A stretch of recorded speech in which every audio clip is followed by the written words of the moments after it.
Gene Wilder was a beloved Hollywood icon whose quirky comedic image was a bit of a contradiction to his gentle and kind-hearted nature. It was always said he couldn't hurt a fly, and if one landed on his arm, he'd wait for it to fly away. It's remarkable how a timid soul like him survived and prospered in the cutthroat world of Hollywood, but survive he did, and he had a successful career that lasted nearly 4 decades. In all his movies, he played off-kilter characters with effortless charm. His over-the-top characters have cemented his place as one of the industry's best comic actors. However, Gene Wilder's life was far from a comedy. It's difficult to believe that an actor known for portraying these characters actually had problems off-screen. As it turns out, the glitz and glamour of the clownish characters he played masked a deeply tragic life. His tumultuous childhood was tainted by bullying, sexual abuse, and paralyzing guilt over a terminally ill mother. He developed a mindset that made him feel guilty for being happy. He was even pushed into a religious sect that created an obsession with praying in public, often for hours at a time. He had 2 troubled marriages before finding a woman he adored, only to lose her to cancer. And as many fans know, he also battled cancer during his life. He recovered only to succumb to an even more dreadful sickness, Alzheimer's disease. This eventually caused his death at 83. Despite 4 marriages, he never had any children.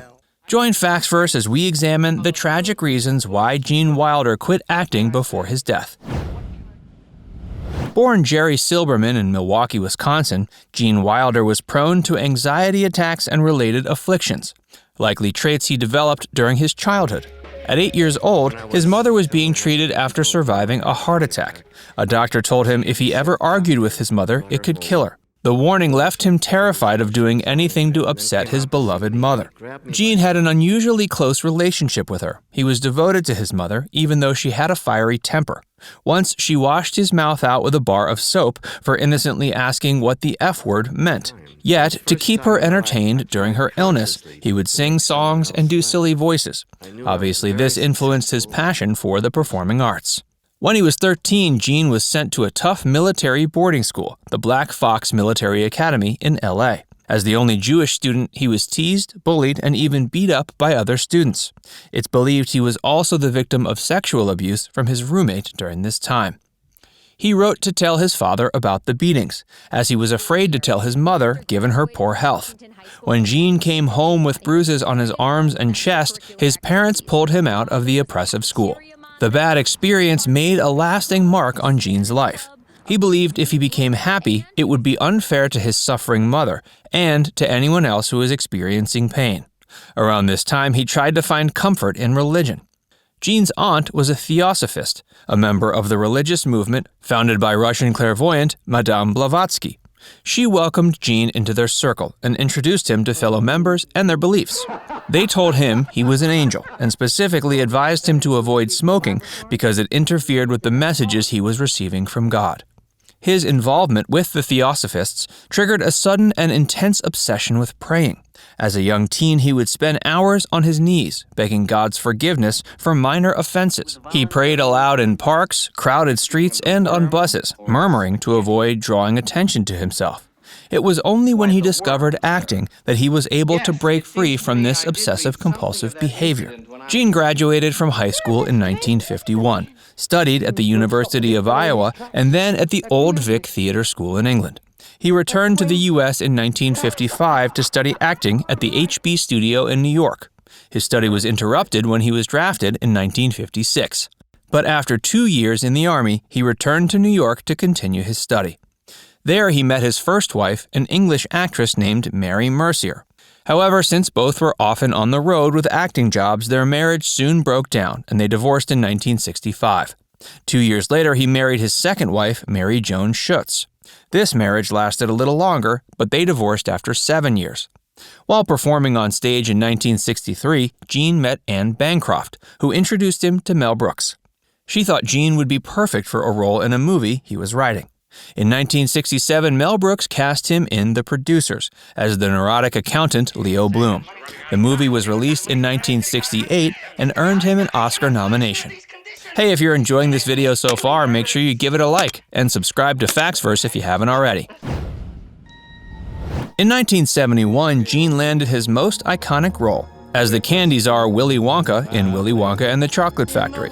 The movie had such an enduring impact that even after 40 years, Gene still got 5 letters a day asking for autographs. In 1974, Gene and Mel Brooks worked together to release 2 legendary movies, Blazing Saddles and Young Frankenstein. Both movies earned accolades and cemented their reputations as Hollywood's brightest comedy team. Things seemed to be turning for the better when he met his third wife, Gilda Radner. They met while filming the movie Hanky Panky. Gilda described their first meeting as love at first sight, and they became inseparable. At the time, Gilda was married to Hall & Oates guitarist G.E. Smith. But the marriage was on the rocks, and when they divorced in 1982, she renewed her friendship with Gene. They married in 1984, and shortly after began trying to have children.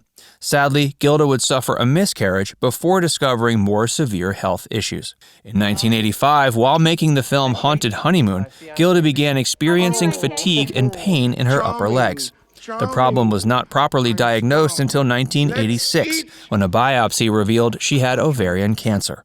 Due to the couple's difficulty having a baby, Gilda received an operation to open her fallopian tubes and increase the likelihood of pregnancy. Sadly, this operation is widely considered to be the cause of her cancer. Gene cared for his wife for the next 3 years until her death in 1989, which left him heartbroken. A few years later, he found happiness and love again.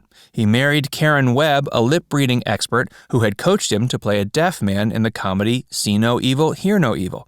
They were still together when Gene died, and he admitted his years with her were the happiest in his life. It was at the height of his happiness and success that he started to become disillusioned with Hollywood and began distancing himself from close associates. One such falling out was with Mel Brooks. Mel and Gene had different opinions of success, and Gene was turned off by Mel's constant pursuit of money and fame. Richard Pryor was probably his most famous movie buddy. They starred together on some of the biggest comedy hits, like Silver Streak, Stir Crazy, and See No Evil, Hear No Evil. However, Richard's heavy drug use dismayed the clean-living Gene, and they never became good friends. He stated that during all the years they worked together, Richard was a pretty unpleasant person to be around. Gene Wilder was never comfortable being the big star, and despite his success, happiness eluded him in Hollywood. Mel Brooks once described Gene as a sheep surrounded by wolves. With no strong friendship and a dissatisfaction of how modern films are catering to violence, swearing, and killing, he decided to retire from making movies. He focused on writing books, novels, and a personal memoir that narrated his life. In 1991, Gene set up a cancer research program.